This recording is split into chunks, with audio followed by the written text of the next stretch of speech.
पैसा एक ऐसी चीज है जिसे हर कोई चाहता है, फिर चाहे वो गरीब इंसान हो या चाहे अमीर इंसान हो। ये सिर्फ एक कागज का टुकड़ा नहीं है, बल्कि खुद में एक नशा है। पैसा एक ऐसी भाषा है जिसे पढ़ा लिखा क्लर्क भी समझता है और अनपढ़ नेता भी। इसी पैसे की वजह से जंगलों में रहने वाले लोग आज ऊंची ऊंची इमारतों में रहने लगे हैं और ऐसी गाड़ियां बनी हैं जो हवा से भी तेज दौड़ती हैं। पैसा खुद किसी काम का नहीं है, लेकिन ये चीजों की कीमत तय करता है। अब सवाल ये उठता है कि आखिर पैसे में इतनी ताकत आई कहां से। हजारों साल पहले जब इंसान लेन देन करता था, तब कोई नोट या सिक्के नहीं थे। उस समय वस्तु विनिमय प्रणाली थी, जिसमें एक चीज के बदले दूसरी चीज लेनी पड़ती थी। जैसे अगर किसी के पास चावल था और उसे चीनी चाहिए थी, तो उसे एक ऐसा इंसान खोजना पड़ता था जो चीनी देना चाहता हो और बदले में चावल लेना चाहता हो। लेकिन इसमें बहुत परेशानी थी, इसलिए लोगों ने एक नई चीज सोची। उन्होंने उन चीजों को मुद्रा के रूप में इस्तेमाल करना शुरू किया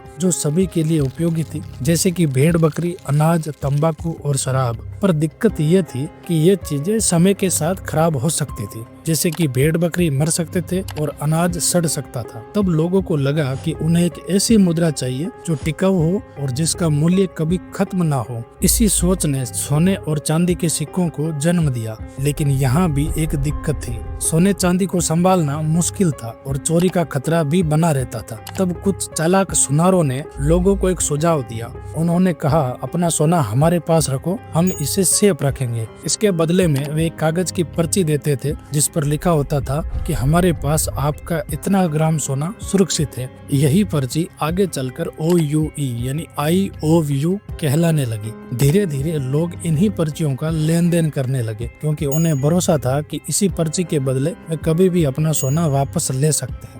समय के साथ सुनारों को एक बड़ी सच्चाई सामने आई। लोग अपना सोना कभी वापस लेने आते ही नहीं थे, वे सिर्फ पर्चियों के जरिए ही व्यापार करते थे। बस यहीं से लालच ने जन्म लिया। सुनारों ने असली सोने के बिना ही नकली पर्चियां छापनी शुरू कर दी। उन्होंने जितने लोगों का सोना अपने पास रखा था, उससे कहीं ज्यादा पर्चियां निकाल दी। इस तरह दुनिया की सबसे बड़ी कानूनी ठगी शुरू हुई, जो आज भी चल रही है। यही सुनारों की दुकानें आगे चलकर दुनिया की पहली बैंक बनी और यही कागज की पर्चियां आगे चलकर नोट बन गई। अब आप सोच रहे होंगे कि आखिर बैंक काम कैसे करता है। हम मानते हैं कि बैंक में हम जो पैसा जमा करते हैं, उसी पैसे को बैंक आगे लोन देकर ब्याज कमाता है। लेकिन असल में ये खेल कहीं ज्यादा बड़ा और जटिल है। मान लीजिए आपने बैंक में 1000 रुपए जमा किए।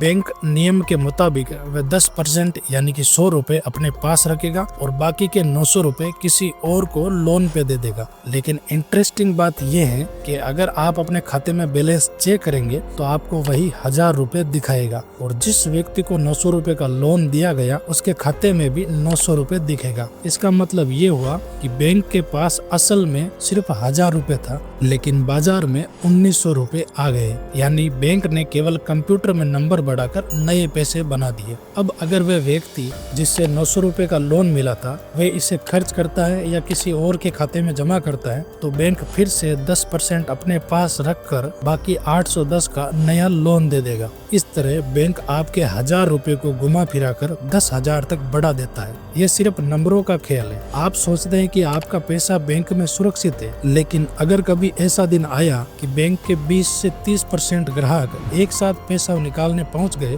तो बैंक उन्हें पूरा पैसा लौटा ही नहीं पाएगा। अगर हम दुनिया के सभी बैंकों के कुल जमा पैसे को 100 रुपए मान ले, तो हकीकत में बैंकों के पास सिर्फ 10 रुपए ही असली कैश होता है। बाकी 90% पैसा सिर्फ डिजिटल नंबर होते हैं, जिन्हें आप अपने मोबाइल स्क्रीन पर देखते हैं। अब सबसे बड़ा सवाल ये है कि असल संपत्ति है क्या। आम लोग ये समझते हैं कि करेंसी और पैसा एक ही चीज है, लेकिन ऐसा नहीं है। करेंसी सिर्फ एक लेन देन का माध्यम है जिसका खुद का कोई मूल्य नहीं है। अगर सरकार किसी दिन घोषणा कर दे कि 500 और 1000 के नोट अब मान्य नहीं है, तो वे बस एक कागज के टुकड़े बनकर ही रह जाएंगे। यानी सोना और चांदी हमेशा अपनी कीमत बनाए रखता है, चाहे सरकार कुछ भी कहे। आजकल कई लोग कहते हैं कि गोल्ड बॉन्ड खरीदो, डिजिटल गोल्ड खरीदो, लेकिन सच तो यह है कि जब आर्थिक संकट आता है, तब केवल असली सोना ही काम आता है। मान लीजिए कोई बड़ी महामारी आ गई और आपको पूरे साल का राशन इकट्ठा करना है, तो आप किसी को गोल्ड बॉन्ड की डिजिटल रसीद दिखा दिखाकर राशन नहीं खरीद सकते, लेकिन अगर आपके पास थोड़ा भी असली सोना है तो आप उससे सौदा कर सकते।